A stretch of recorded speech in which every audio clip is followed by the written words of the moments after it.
I'm here this morning with Tim Murphy. Morning. Thank you. How are you? I'm I fine. love it that Thanks you're for so having tall. us. I don't feel so tall over everyone. I can wear my heels this morning. Oh, cool. So Tim is from the Sutter Creek Community Benefit Foundation. Yes.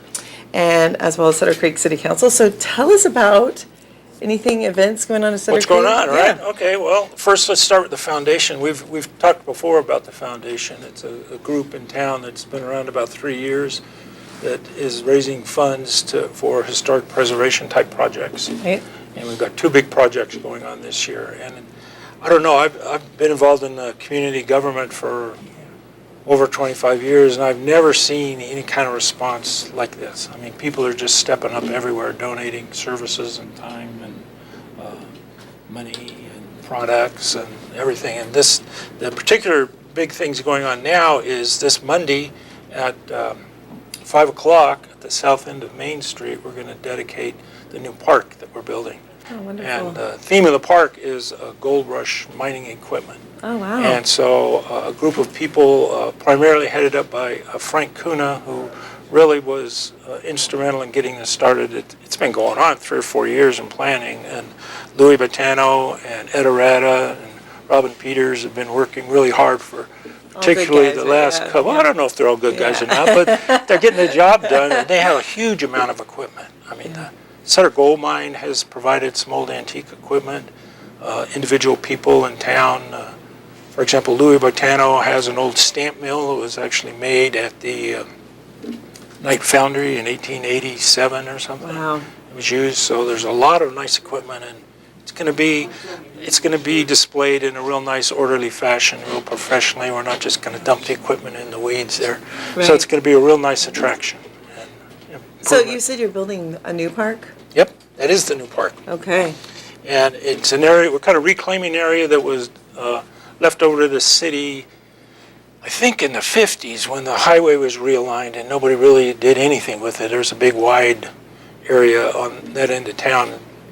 And it's going to be this park on the furthest point, and then we're going to make some other major improvements after the new bridge is in to that big long parking area, which everybody turns into an unofficial used car lot. Right. You know? Right. So that's going to be a big improvement. So that dedication is going to be 5 o'clock on the site, Monday, June 1st. Yeah, this next Monday.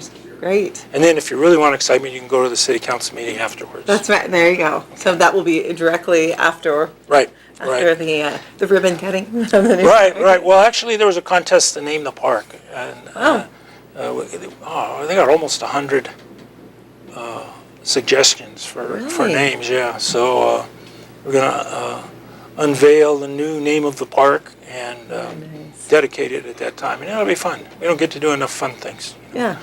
And then, of course, you have the parade coming up, too, right? Yeah, well, you have the Kings of the Parade coming up here pretty soon, the Italian Society. That's just always a great event. I mean, it is always a great event. It's just a symbol of the whole county. And it really does show a lot of the community outreach. People come out and really get involved, and so many people come and watch, too. Right. So it's so much fun.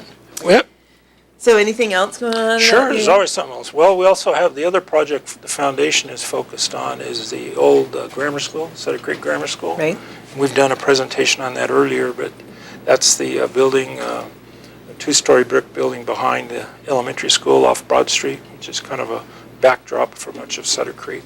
It was built in 1870, and it's been renovated 30 years ago and is due for another round, and we're making great strides on that. As soon as school's out, we have a contractor who's going to come in and replace the front stairs, which is kind of the last big thing we need to do before we can reuse it, which we hope to be able to reopen for some limited use this fall, into the summer or fall.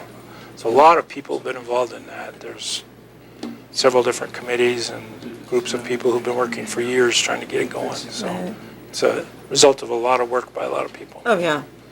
It has to have vision, I'm sure, and a lot of people put together, Oh, vision is to get it back where it was, so that's pretty, you have a clear target, but again, the people, the companies that have stepped up, I mean, we've got engineering firms, Weber's engineering firm, Weber Geo, gave us architectural designs for structural designs for the stairs, surveying work, NorCal Engineering, M&R Transit is providing a bunch of materials, and it's just amazing how the companies have picked up. You expect public participation, but it's really nice when you get the commercial Yeah, absolutely. supporters. It makes a big difference. That's So we'll keep you definitely- posted. We'll invite you Yes, to please do. our So- reopening house. Monday, June 1st, go Right. out and see the park opening and maybe a city council meeting. Sure. Thank you so much, Joe. Okay, Appreciate thanks. it. Have a good day. All right.